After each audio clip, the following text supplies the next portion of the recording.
Assalamualaikum warahmatullahi wabarakatuh. Perkenalkan, nama saya Erma Syihta Muhammad dengan NIM 7211419176.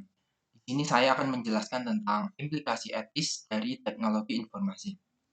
Yang pertama ada cakupan perspektif versus cakupan deskriptif. Cakupan perspektif menentukan bagaimana MIS baiknya dikembangkan dan digunakan di dalam suatu perusahaan. Cakupan deskriptif menjelaskan bagaimana hal-hal yang sedang dilaksanakan. Pendekatan etis secara perspektif mungkin terlihat naif dan berandai-andai, namun tujuannya adalah untuk menyadarkan bahwa pelaku bisnis pada umumnya dan spesialis informasi pada khususnya memiliki tanggung jawab tertentu dalam bertugas di dalam batasan etis, moral, dan hukum. Lalu ada moral, etika, dan hukum. Moral sendiri adalah tradisi kepercayaan mengenai perilaku yang benar dan salah, atau moral bisa disebut dengan institusi sosial dengan sejarah dan seperangkat aturan. Lalu etika adalah sekumpulan kepercayaan, standar atau teladan yang mengarahkan atau merasuk ke dalam seseorang atau masyarakat. Sedangkan hukum adalah peraturan perilaku formal yang ditetapkan oleh otoritas yang berwenang, seperti pemerintah terhadap subjek atau warga negaranya. Selanjutnya ada meletakkan moral, etika, dan hukum pada tempatnya. Penggunaan komputer di dunia bisnis diarahkan oleh nilai moral dan etis manajer, spesialis informasi dan pengguna, serta hukum yang berlaku. Hukum adalah yang termudah untuk diinterpretasikan karena bersifat tertulis. Lalu ada budaya etika. Opini yang dipegang secara luas di dunia bisnis adalah bahwa bisnis merefleksikan kepribadian dari pemimpinnya. Manajemen tingkat atas harus memimpin melalui contoh. Perilaku ini disebut dengan budaya etika atau ethnic culture. Lalu bagaimana budaya etika diterapkan? Tugas dari manajemen tingkat atas adalah untuk meyakinkan bahwa konsep etikanya merasuk ke seluruh organisasi dan turun ke jajaran bawah sehingga menyentuh setiap karyawan. Pada eksekutif dapat mencapai implementasi ini melalui 3 tingkat, yaitu yang pertama ada kredo perusahaan, yaitu pernyataan singkat mengenai nilai-nilai yang ingin dijunjung perusahaan. Tujuan kredo ini adalah untuk memberitahu individu dan organisasi baik di dalam dan di luar perusahaan akan nilai-nilai etis yang dianut perusahaan tersebut.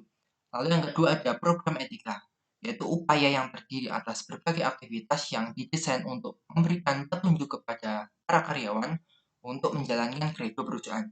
Lalu yang ketiga ada kode perusahaan yang disesuaikan.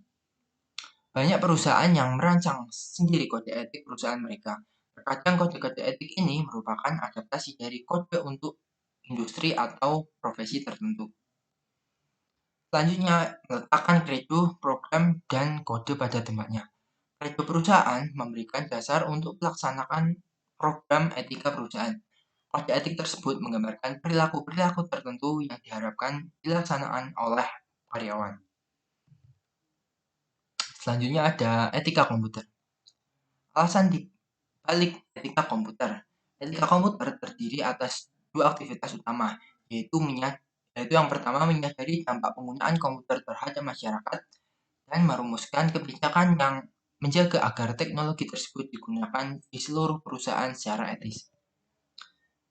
Lalu ada hak sosial dan komputer. Masyarakat tidak hanya mengharapkan pemerintah dan dunia usaha untuk menggabungkan komputer secara etis, namun juga menuntut beberapa hak yang berhubungan dengan komputer.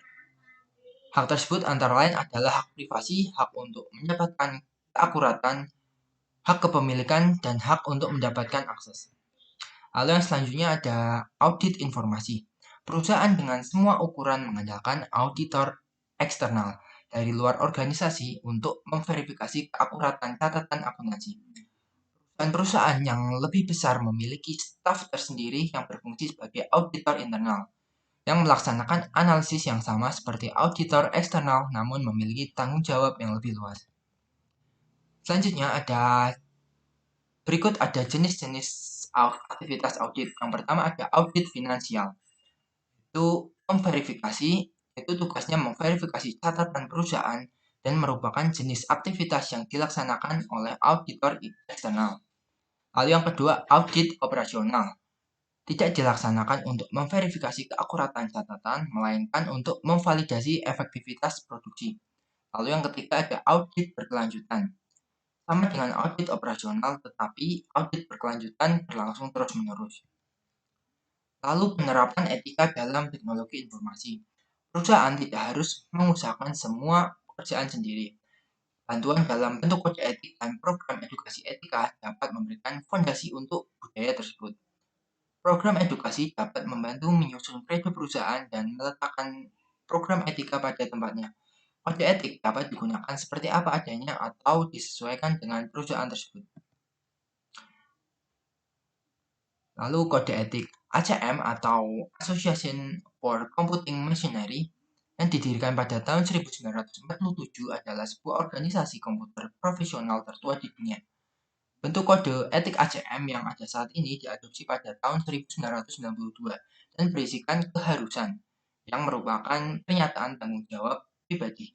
Kode ini dibagi menjadi 4, yaitu keharusan moral umum, tanggung jawab profesional yang lebih umum, keharusan kepemimpinan organisasi, dan kepatuhan terhadap kode. Selanjutnya ada kode etik dan praktik profesional rekayasa peranti lunak. Kode ini mencatat pengaruh penting yang dapat diterapkan para ahli peranti lunak pada sistem dan terdiri atas ekspektasi di 8 hal penting. Antara lain, yang satu ada masyarakat, kedua klien dan atasan, ketiga produk, keempat penilaian, kelima masyarakat, manajemen, keenam profesi, ketujuh kolega, dan yang terakhir diri adalah diri sendiri. Selanjutnya ada etika dan CEO. Sejak tahun 2002, para CEO dan CFO diharuskan oleh hukum untuk menandatangani akuratan laporan keuangan mereka. Persyaratan ini meletakkan tanggung jawab di bahu para eksekutif serta unit pelayanan informasi perusahaan dan unit pelayanan informasi untuk memberikan informasi finansial yang dibutuhkan kepada para eksekutif dalam memenuhi tuntutan pemerintah maupun masyarakat akan melaporkan keuangan yang akurat. Next ada pengaruh Sarbanes-Oxley. Tujuan dari Sarbanes-Oxley yang dikenal sebagai SOX adalah untuk melindungi para investor dengan cara membuat para eksekutif perusahaan bertanggung jawab secara pribadi atas informasi keuangan yang diberikan ke lingkungan perusahaan, khususnya pemegang saham dan komunitas keuangan. SOX sendiri terdiri dari 10 pasal utama. 2 diantaranya secara langsung mempengaruhi unit pelayanan informasi perusahaan, yaitu CEO dan CFO harus menandatangani laporan keuangan. Dan yang kedua, perusahaan-perusahaan disyaratkan untuk memiliki unit audit internal. Lalu SOX 4. Ketetapan SOX yang memberikan dampak terbesar pada TI adalah bagian 404 yang membahas tentang penilaian manajemen mengenai pengendalian keuangan. Bagian ini mensyaratkan bahwa harus terdapat suatu bentuk pengendalian internal terhadap laporan keuangan. Lalu SOX 9. Ketetapan SOX yang lain yang mempengaruhi pelayanan informasi adalah bagian 409 yang membahas mengenai penggunaan secara real time. Ini berarti bahwa perusahaan tersebut harus mampu melaporkan perubahan langsung. Lalu ada SOX dan COBIT. Pada bab 9, COBIT disebut sebagai organisasi industri yang dapat memberikan standar keamanan untuk sumber daya informasi perusahaan. Organisasi yang sama dapat memberikan bantuan kepada perusahaan untuk menangani tanggung jawab SOX. Lalu yang terakhir ada meletakkan Sarbanes-Oxley pada tempatnya. Perusahaan dan CEO yang menerapkan MIS sebagaimana yang digambarkan seharusnya tidak menghadapi kesulitan untuk memenuhi persyaratan SOX. Dengan kata lain, SOX mengharapkan eksekutif sistem keuangan dan TI untuk bekerja sebagaimana mereka seharusnya bekerja. Sekian dari saya, selebihnya mohon maaf, semoga bermanfaat. Wassalamualaikum warahmatullahi wabarakatuh.